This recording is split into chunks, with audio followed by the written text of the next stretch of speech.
programme avec vous. Que Dieu soit béni. Voilà, c'est vrai que ce n'est pas facile de prêcher derrière un téléphone. C'est compliqué, je voyais bien, hein, là, il y a des moments, on a des soucis, vous voyez, de réception, et donc c'est compliqué. Mais bon, on va faire comme ça, il faut, voilà, nous vivons des temps difficiles, et il faut faire avec les moyens du bord. Alors, je voudrais, avant de continuer, vous poser encore une question. Est-ce que vous m'entendez? Vous m'entendez bien? Amen. Amen. Bon, le Michto, gloire à Dieu. S'il y a un moment où vous ne m'entendez pas, Guzman, ou un frère, ou un autre frère, hein, ou qui que ce soit, n'hésitez pas à m'interrompre. Voilà. Le principal, c'est que vous écoutiez la parole de Dieu. Je voudrais ouvrir la parole de Dieu avec vous dans le livre de Job. Pour celui et celle qui a la parole de Dieu, vous pouvez suivre cette lecture avec moi. Dans le livre de Job, au chapitre 1er et au verset 2. Je voudrais mettre en relief ce soir un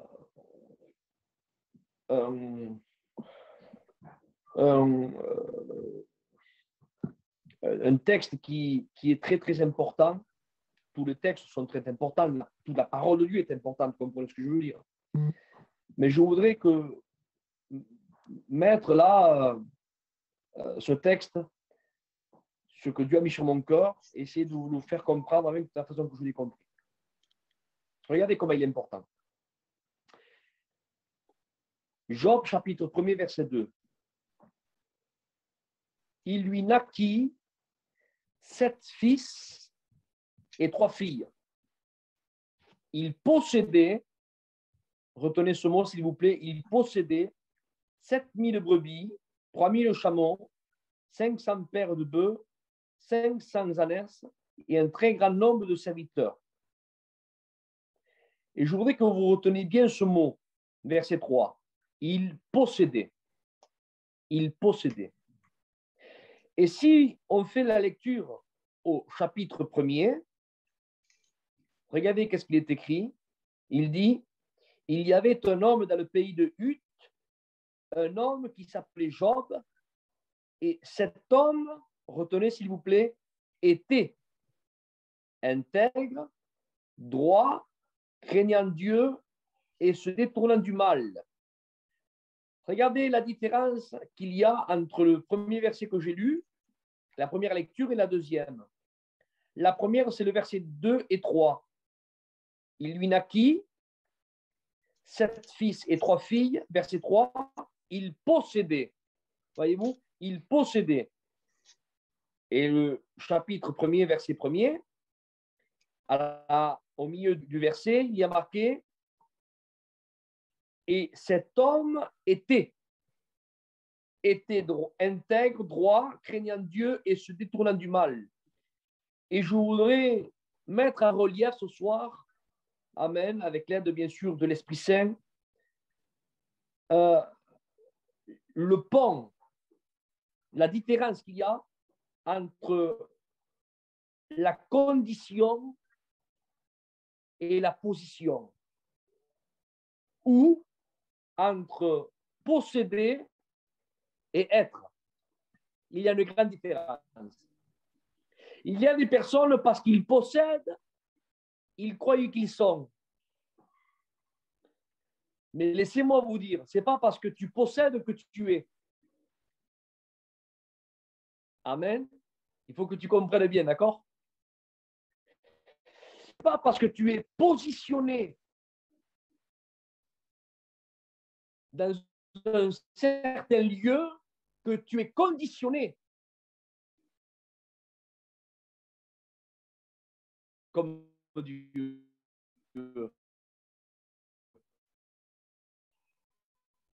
Il y a une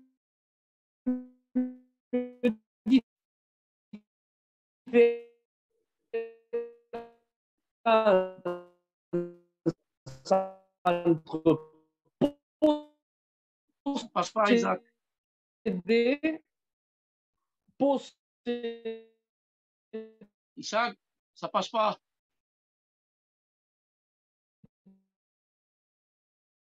Tu m'écoutes? Et Le son ne passe plus, Isaac. être possède et ils le sont. Seigneur Jésus. Oui.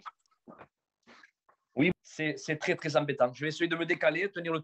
Je ne sais pas comment faire. Oui, parce que là, là, on a écouté Là, le départ. On a écouté le départ, mais après, là vous m'entendez là? Oui, là, on t'entend mieux, oui. Bon, il suffisait que je dise oui pour que ça marche plus.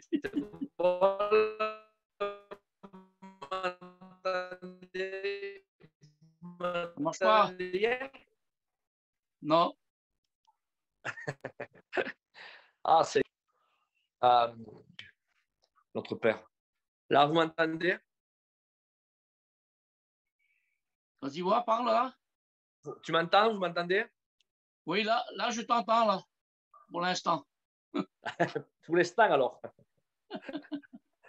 Ah, Oui, parce que Seigneur, attends, je vais essayer de prendre mes notes. tout à l'heure, j'ai dit oui 2 fois et après, ça n'a plus marché. Là, vous m'entendez, là? Vous m'entendez? Voilà, j'ai un frère qui me dit que si tu coupes ta caméra, que ça va marcher mieux. On te verra pas, mais on entendra mieux le son. Ah, mais tant pis. Raille, que vous voyez, c'est pas grave. Alors, on va essayer comme ça. Je te dis, moi, si on t'entend, vas-y. D'accord. Là, vous m'entendez? Ben, pour l'instant, oui, ça va. Bon, ben, écoute, ben, michto, hein, je continue. Allez, on fait comme ça. Alors, je disais, il y a une différence entre posséder et être. Il y a une différence entre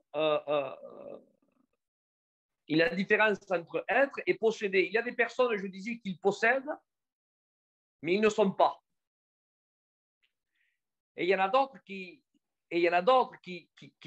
possèdent pas, mais qui sont. Et ce que le ciel retient, ce n'est pas ce qu'on possède. Ce que le ciel retient, c'est ce qu'on est. C'est pour cela que quand vous lisez la lecture qu'on vient de lire là, j'ai passé directement au verset 2 et 3. Il dit, cet homme, il possédait 7000 brebis, 3000 chameaux, mais ça c'est le verset 2 et le verset 3. Mais ça c'est le verset 2, verset 3. Mais si vous lisez le verset 1er, le chapitre 1er, il y a marqué, cet homme était, voyez-vous, le ciel retient avant ce que tu es que ce que tu possèdes. Que Dieu soit loué. Vous m'entendez bien? Ça va. Il y a des petites jassures, mais ça va. Ça passe. Bon, je continue. Et donc, moi, j'ai marqué ceci. Voilà ce que j'ai marqué dans le titre là de mon message. J'ai marqué ceci. J'ai marqué ta position n'est pas la garantie de ta condition.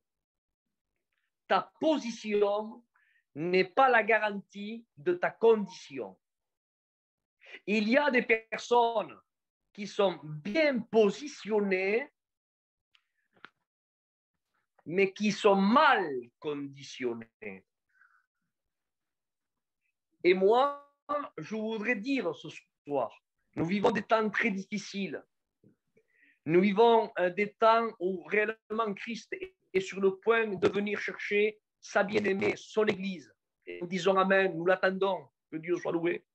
Et moi, je voudrais dire, arrêtons de nettoyer notre position.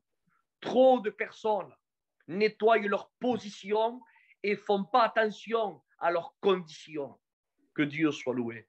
Amen. C'est pour cela que j'ai marqué, moi, le message. J'ai marqué, au titre du message, j'ai marqué ceci. J'ai marqué, ta position n'est pas la garantie de ta condition. Il faut, amen, qu'on fasse attention à notre condition, comment elle est devant Dieu. Et je voudrais pour cela vous montrer une preuve biblique, bien sûr, parce que si mon message, amen, ce sont seulement des théories ou des pensées humaines, eh bien, ça ne vaut pas grand-chose. Hein. Mais ce que je vous dis, il faut, amen, que ça soit et comme appui et fondement et soit tiré des Écritures. Que Dieu soit loué. Et je voudrais, amen, appuyer, bien sûr, ce que je suis en train de vous dire à travers les écrits de la parole. Regardez, je voudrais vous prouver comme quoi la position n'est pas la garantie de ta condition. Regarde le diable dans le livre, toujours dans le livre de Job. Si on interrogeait à ce moment-là, au chapitre 2 du livre de Job, si on interrogeait, d'accord, où était le diable dans Job au chapitre 2, sa position était dans le ciel. Or, la Bible dit que les fils de Dieu vers un jour se présentaient là devant l'Éternel, et le texte dit, vous connaissez la parole comme moi, ce célèbre chapitre du livre de Job, il dit, et or, Satan, lui aussi, vient aussi devant eux. Il vient devant Dieu, au milieu des fils de Dieu qui sont à ce moment-là, c'est l'armée céleste, ce sont les anges. Donc, le diable vient là, au milieu. Donc, Job, dans le livre de Job, lorsqu'il est écrit, je ne l'invente pas, et vous savez ce que je suis en train de dire. Donc, le diable, sa position, à ce moment-là, il était positionné où, Guzman? Où c'est qu'était positionné le diable? Dans Job, chapitre 2, il était positionné dans le ciel. Mais sa position, retenez s'il vous plaît, sa position n'a pas changé sa condition. Il était positionné dans le ciel, mais sa condition était ténèbres. Sa position était le père du mensonge. Sa position était méchanceté, haine et tout ce qui s'ensuit, et la liste est longue. Donc, tout ça pour dire, amen, que notre position n'est pas la garantie de notre condition. Alors, c'est pour cela que moi, je dis, arrêtons, je dis bien, arrêtons, amen, de nettoyer et de choyer notre position.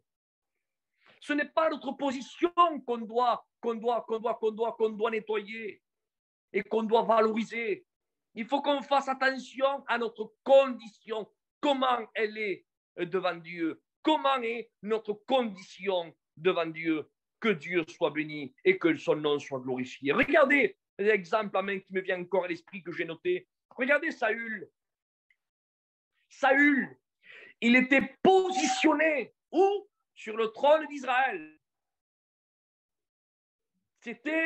Il était positionné, amen, sur le trône d'Israël. Mais laissez-moi vous dire que la position du roi Saül ne faisait pas trembler Goliath. Notre position ne fait pas trembler les ténèbres. Que Dieu soit loué, à lui soit la gloire.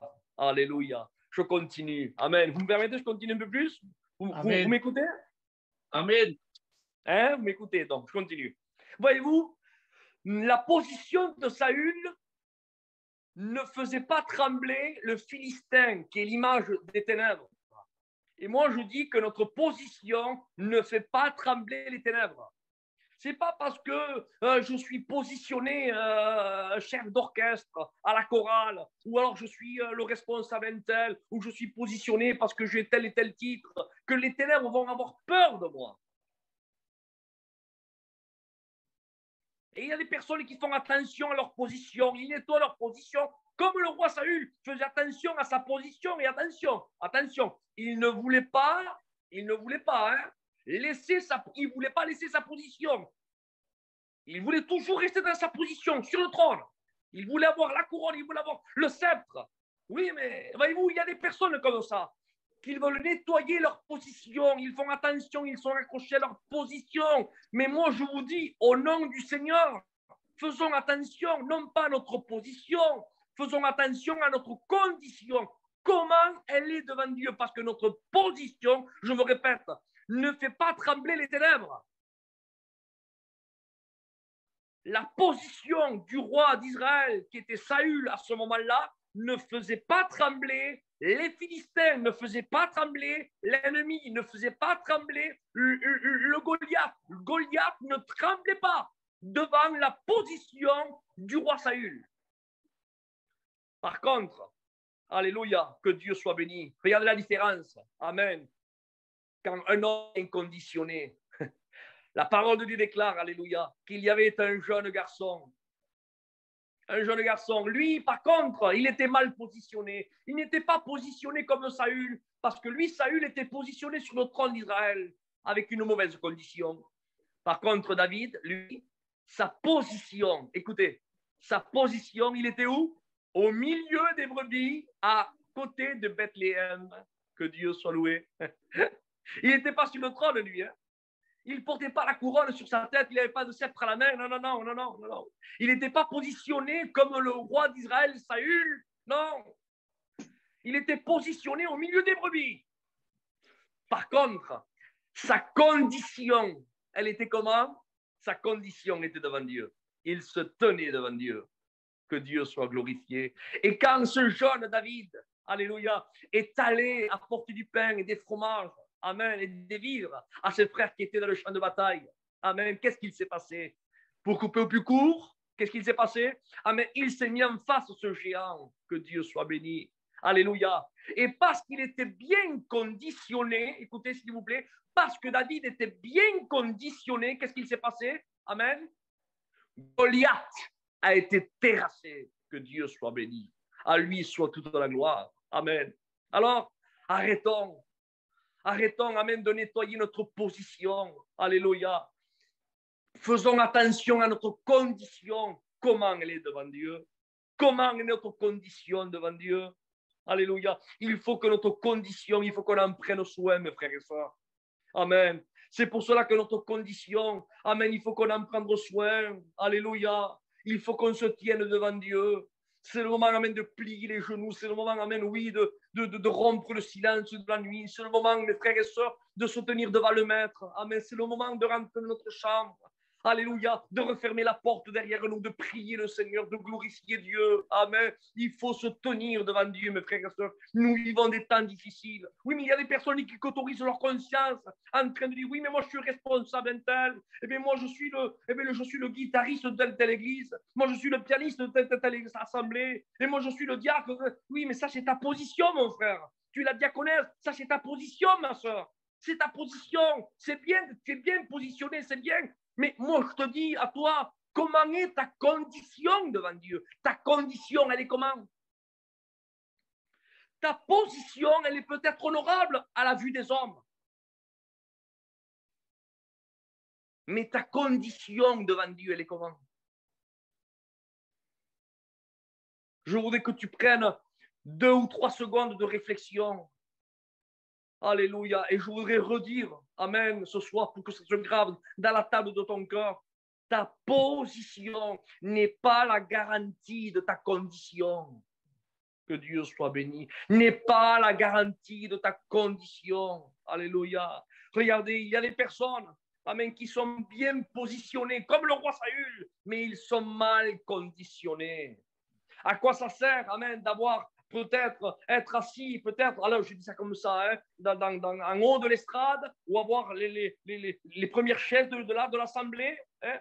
Ça, c'est notre position. Nous sommes bien positionnés, mais si notre condition, amen, nous avons quelque chose contre un frère, quelque chose contre une soeur, si notre condition n'est pas agréable à Dieu, ça sert à quoi? Ça sert à rien du tout, mes frères et sœurs. Amen. Faisons attention à notre condition.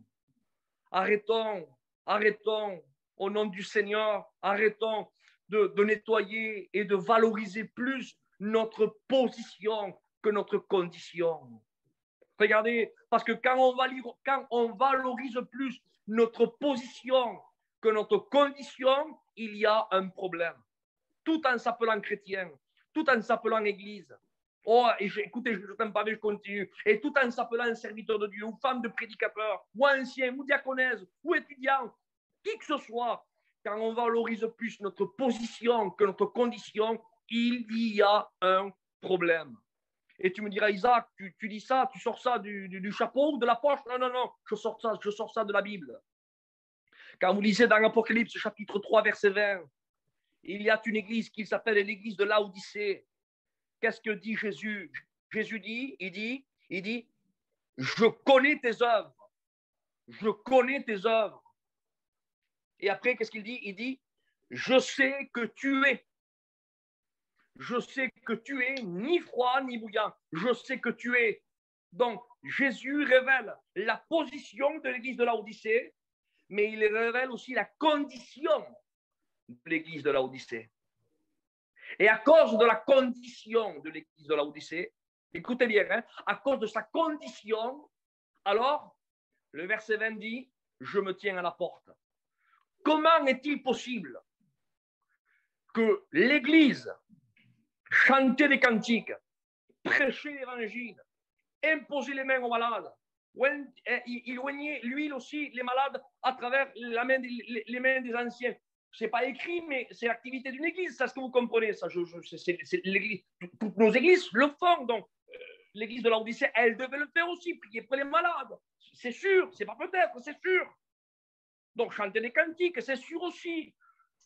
Jeûner, c'est sûr aussi, il devait avoir une activité, une activité. L'église était dans l'activité. Et comment est-il possible que Jésus se tenait à la porte? Est-il possible que Jésus se tienne à la porte? Alors, il y a un verset qui m'a interpellé, Seigneur, et je l'ai marqué tout de suite là sur mon petit calepin. Il est marqué ceci dans l'évangile de Matthieu, chapitre 18 et verset 20. Jésus parle et il dit, si 2 ou 3 sont réunis à mon nom, que dit Jésus? Il se trouve où, Jésus? Il se trouve au milieu, dit la Bible. Si 2 ou 3 sont réunis à mon nom, il dit, je suis au milieu. Alors, je vous pose une question. L'église de Laodicée, elle s'est réunissée en quel nom? Puisque Jésus n'était pas au milieu, Jésus était devant la porte. Est-ce que vous comprenez ce que je veux dire? Si 2 ou 3 sont réunis à mon nom, je suis au milieu. Mais alors, l'église d'Éphèse, elle se réunissait en quel nom? Puisque Jésus n'était pas au milieu, Jésus était à la porte. Alors, je vais te dire, en quel nom l'église, elle se réunissait. Elle se réunissait au nom. Alors, je ne voulais pas être maladroit, hein, mais ils se réunissaient au nom de la coutume. Par coutume, on va mardi à la réunion. Par coutume, on va jeudi à la réunion. Par coutume, on va le dimanche prendre la Sainte Seine. Par coutume, il faut, parce que sinon, que vont dire les gens si je n'y ai pas? Comment dire les gens si je ne prie pas? Comment dire les gens si je ne participe pas à la Sainte Seine? Alors, ils ne se réunissent plus au nom de Jésus, mais ils se réunissent au nom du système, au nom du candidaton. Alors, voyez-vous, ce sont des personnes qui nettoient leur position parce qu'ils ont peur des candidatons. Donc, ils prennent soin de leur position, mais pas de leur condition. L'église d'Éphèse faisait attention à sa position, mais pas à sa condition. Et Jésus va révéler la condition de l'église. Il dit, je sais que tu es.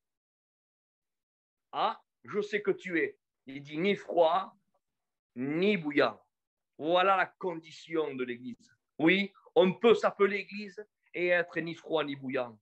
On peut s'appeler, avoir le titre de l'église et avoir Jésus devant la porte. On peut s'appeler église, oui, et Jésus ne peut être au milieu de nous. Pourquoi tu dis ça, Isaac? Tu sors ça de la poche? Non, je sors ça de la Bible, de l'Écriture. Je vous dis ce qui s'est passé dans l'église d'Éphèse. Jésus était à la porte. Apocalypse chapitre 3, verset 20. Je me tiens à la porte. Et écoutez ce que dit Jésus. Il dit, et si quelqu'un entend ma voix, Seigneur, mais pourtant à l'église d'Éphèse, il prêchait bien. Il prêchait bien. Comment se fait que Jésus dit, si quelqu'un entend ma voix? Alors je ne comprends pas, Seigneur.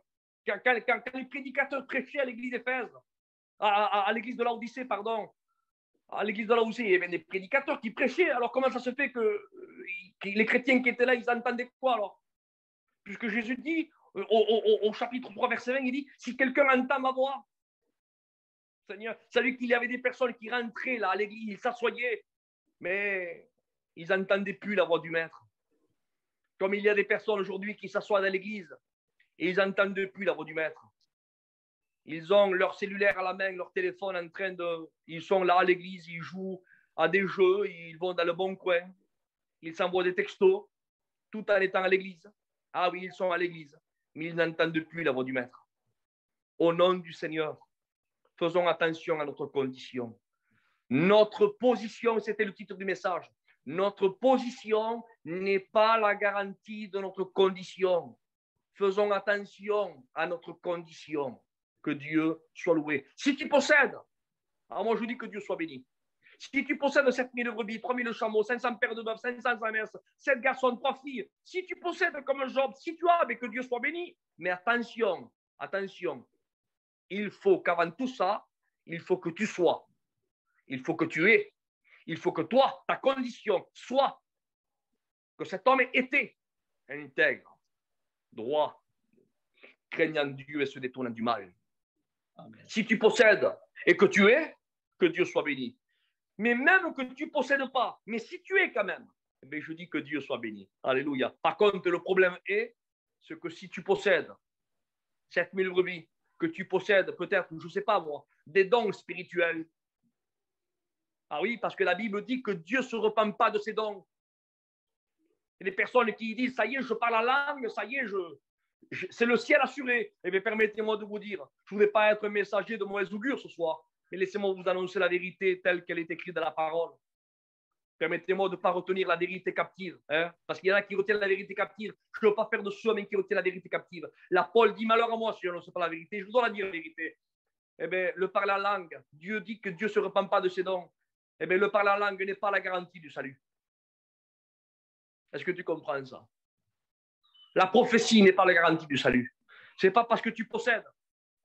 Je possède la prophétie. Je possède le parler en langue. Je possède. Parce que je possède, je suis. Non. Non, non, non. Ce n'est pas parce que tu as que tu es. Dieu ne retient pas ce que tu as. Dieu retient ce que tu es. Et il dit, cet homme était droit, juste, craignant Dieu et se détournant du mal. Cet homme était, retiens bien, cet homme était. Ce que Dieu retient de toi, mon frère, ma soeur, ce n'est pas ce que tu as. Ce que Dieu retient de toi, c'est ce que tu es. Alors, faisons attention à notre condition. Avant, alléluia, notre position. Que Dieu soit loué. Regardez comme quoi la position ne veut rien dire. Je voudrais terminer avec le maître. Le maître, notre vaillant héros, le Christ. Alléluia, il était où? Si on pourrait, Seigneur, localiser avec un GPS la position de Jésus quand il était sur la croix. Imaginez. On appuie, on met sur l'adresse là, du GPS, hop, et bien sûr, alors Jésus nous donne bien sûr sa position. Alors on suit le GPS et on verrait là, on serait en face là, on verrait Jésus positionné, écoutez, on verrait Jésus positionné sur le mont du crâne, au Golgotha, positionné entre deux malfaiteurs, deux brigands. Alors, elle était comment sa position? Comment elle était sa position? Douloureuse. Comment elle était sa position? Entre deux brigands. Comment était sa position? Les gens se riaient de lui. Comment était sa position? Les gens se moquaient de lui. Comment était sa position? Alors les chefs religieux secouaient la tête, aussi se moquaient de lui. Comment était sa position? Hein? Deuxième question. Comment était sa condition? Un soldat romain va le dire. Cet homme, assurément, cet homme était fils de Dieu. Alléluia. Que Dieu soit béni. Ça veut dire même que notre position, alléluia, notre position n'est pas la garantie de notre condition. On peut être comme le diable dans Job chapitre 2, être dans le ciel et être ténèbres. Et on peut être comme Jésus entre deux brigands dans une terre corrompue et être fils de Dieu. Amen. Est-ce que vous comprenez ce que je veux dire? Que Dieu soit loué. Alors, au nom du Seigneur, c'est difficile de prêcher derrière un téléphone. C'est difficile, moi, ça me coûte beaucoup parce que, voilà, il y a des personnes qui ce sont des youtubeurs, eux, ils ont la parole facile. Pour moi, c'est un peu plus difficile, mais bon, j'y mets mon cœur. Hein. Alors, je ne sais pas si vous m'écoutez bien ou pas, mais bon, en tout cas, moi, je balance. Que Dieu soit loué, hein, la parole de Dieu, tel que Dieu soit béni. Mais tout ça pour dire, au nom du Seigneur, faisons attention à notre condition. Avant notre position. Regardez, j'ai un verset qui me vient à l'esprit. Quand Moïse monte à la montagne au Sinaï, Exode chapitre 3, que dit Moïse? Il dit, mais le peuple là, le peuple me demandera quel est le nom. quel est le nom de celui qui t'envoie vers nous? Que leur répondrai-je? Dieu, écoutez bien, Dieu ne lui révèle pas à Moïse sa position. Dieu révèle à Moïse sa condition. Il dit, je suis celui qui est. Amen. Dieu ne lui révèle pas sa position. Dieu lui révèle sa condition. À la différence de certains hommes. Avez-vous remarqué les hommes, quand on parle certains avec eux, hein, les hommes ne révèlent pas leur condition. Les hommes révèlent leur position. Ils disent, attention avec qui tu parles, hein. Je suis un ancien, moi. Hein. Attention avec qui tu parles, je suis un pasteur de telle et telle église. Hop, attention avec qui tu parles, je suis le fils d'un tel. Attention, moi je suis le... Ils révèlent leur position. Dieu ne révèle pas sa position. Dieu révèle sa condition. Il dit, je suis celui qui est. Oh, que Dieu soit loué. Amen. Amen. Alors, mes frères et mes sœurs, faisons attention à notre condition, comment elle est devant Dieu. Comment elle est devant Dieu, notre condition. Alors, avec ces quelques mots, avec ces que Dieu m'a animé à vous apporter ce soir, je voudrais fermer les yeux avec vous. Courbons nos fronts, s'il vous plaît. Et prions le Seigneur. Notre Père et notre Dieu, nous t'adorons. Nous t'adorons, Seigneur, pour ta parole qui a été annoncée, Seigneur. Seigneur, ta parole, elle fait du bien. Ta parole, Seigneur, elle est cette épée. Cette épée, Seigneur, a deux tranchants qui séparent jointure et moi, l'âme et esprit. Seigneur, ta parole, Seigneur, arrive, Seigneur, à dissocier l'indissociable. Seigneur, merci pour ta parole. Ta parole, elle est claire, Seigneur. Ta parole, Seigneur, elle est transparente. Ta parole, elle est ce miroir qui ne cache pas, qui ne cache rien, qui dévoile la vérité. Mais, Amen, qui tend la main pour aider celui et celle qui reconnaît son état. Seigneur, je te remercie ce soir parce que, Seigneur, tu nous as fait du bien à travers ta parole. Et tu nous as rappelé, Seigneur, qu'il faut qu'on fasse attention à veiller, Seigneur, sur notre condition spirituelle, notre vie avec Dieu, notre intimité avec Dieu. Seigneur, merci pour ce qu'on a entendu. Que le Saint-Esprit fasse comprendre, Seigneur, à mes frères et à mes sœurs ce que je n'ai pas réussi à faire comprendre. Parce que, Père, ça m'a été difficile de prêcher derrière, Seigneur, un téléphone, sachant, Seigneur, que je ne sais pas si on m'écoute bien ou pas. C'est compliqué, Seigneur. Mais, Seigneur, ce que moi, je n'ai pas réussi à faire, que le Saint-Esprit le fasse. Merci, Seigneur, pour les serviteurs qui m'ont mis dans ce programme. Bénis-les. Bénis leurs compagnes, Seigneur. Bénis, Seigneur, tous ceux et celles qui sont connectés. Bénis au nom de Jésus. Et que toute la gloire, Seigneur, te revienne à toi, au siècle des siècles. Amen. Que Dieu vous bénisse, mes frères. Et une fois de plus, je m'excuse pour cette mauvaise réception, mais ce n'est pas ma faute, mes frères. Hein? Ce n'est pas ma faute, j'ai mis mon cœur. Que Dieu vous bénisse. Que Dieu vous bénisse. Je vous laisse avec Ousmane. Hein? Que Dieu vous bénisse. Gloire à Dieu. Merci Seigneur. On t'a très bien écouté, Isaac.